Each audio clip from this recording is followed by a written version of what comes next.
So hey, this is Todd. I wanted to address a question that came up the other day. I was having a discussion about the concept of using weighted balls solely for the purpose of increasing, the term was layback, okay, or external rotation. When we're talking about layback of the forearm, okay, and really what we're talking about here when we say external rotation, think about the shoulder joint itself. It's a ball and socket. So we have the socket, then you have the ball that fits in that socket, and this ball can rotate within the socket. So when that ball is externally rotating, okay, the forearm is laying back.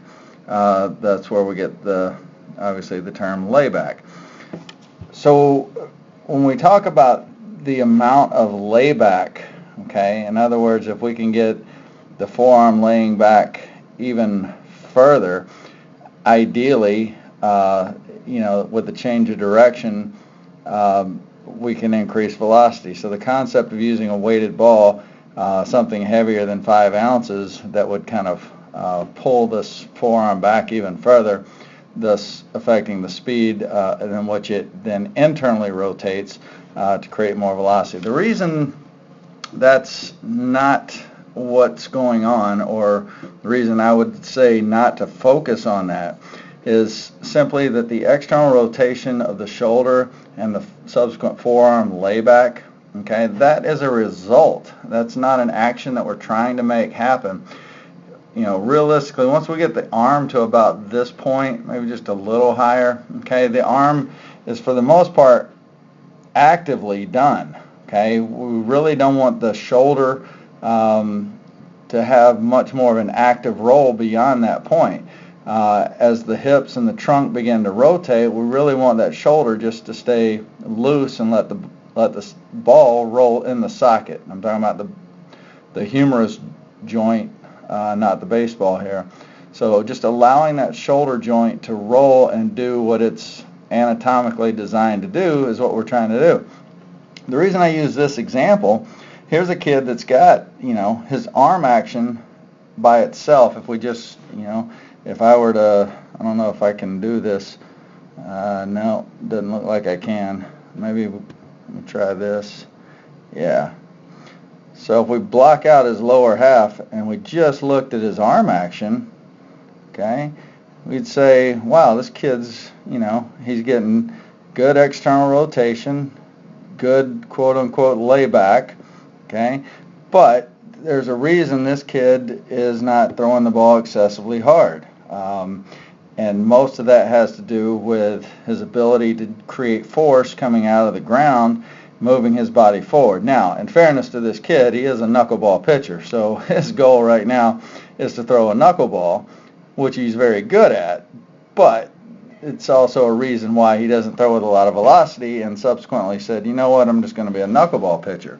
So anyway, if focusing all of our efforts, to say let's increase your external rotation or your amount of layback to throw the ball harder, we're not going to get very far with this kid, okay? The reasons he is not able to throw the fastball, mid to upper 80s, has nothing to do with his arm. It has to do with his ability to drive his lower half forward, transfer the weight. You notice he gets into landing, the weight is still stuck back in this area, okay? So the timing of his hips rotating, the timing of his arm naturally going into external rotation, which he does a great job of, all the timing of those things are off. And what we see when we fail to transfer the weight properly, okay, I'll draw a line right here at his front hip. So he's at landing. At that point, the weight should be transferred, but you're going to see how his arm is going into the right motion, but watch the weight continue to transfer forward. So we never hit a strong stop or breaking point with that front hip. Now the weight's transferred, okay? At this point in his delivery, even if this kid didn't increase his stride length, okay?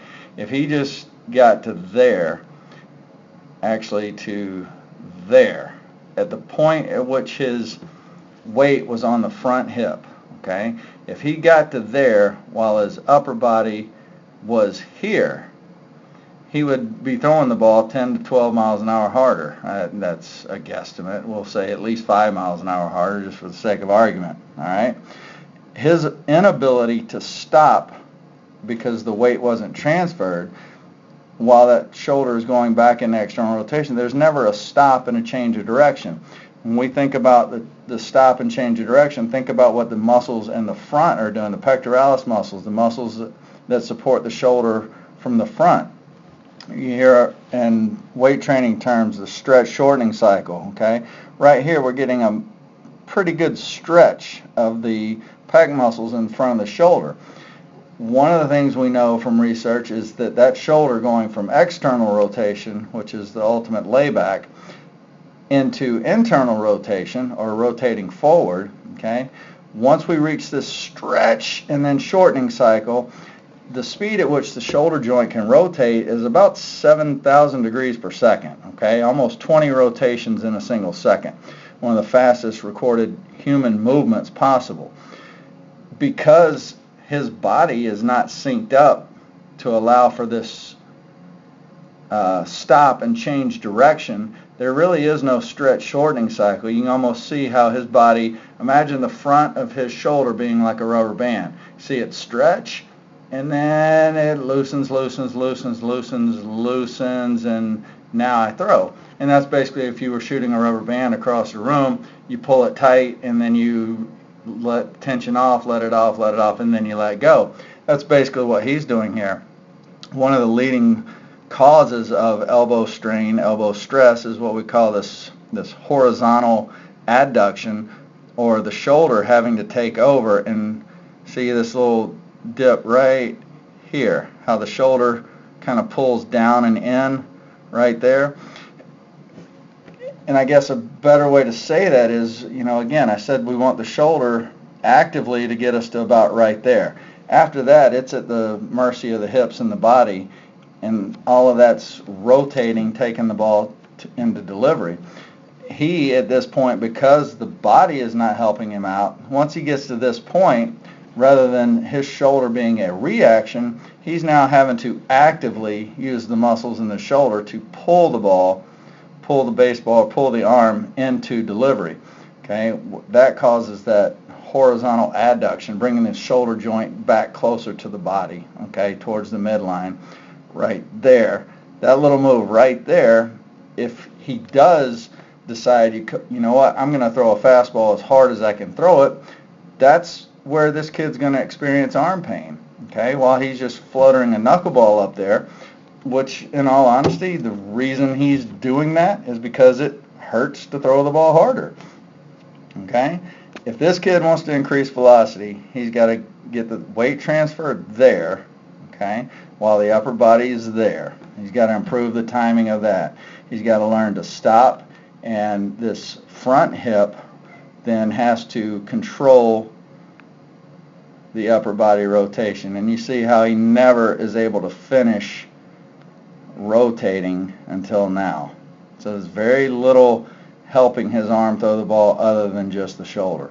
So hopefully that makes a little sense, and why I would not focus or put my emphasis on just the external rotation or layback of the arm to increase velocity.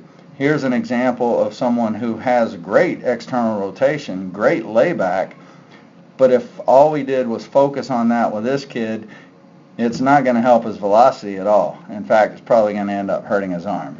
So anyway, hope that helps clarify the issue. I'd love to discuss it further. Hear your thoughts. Thanks.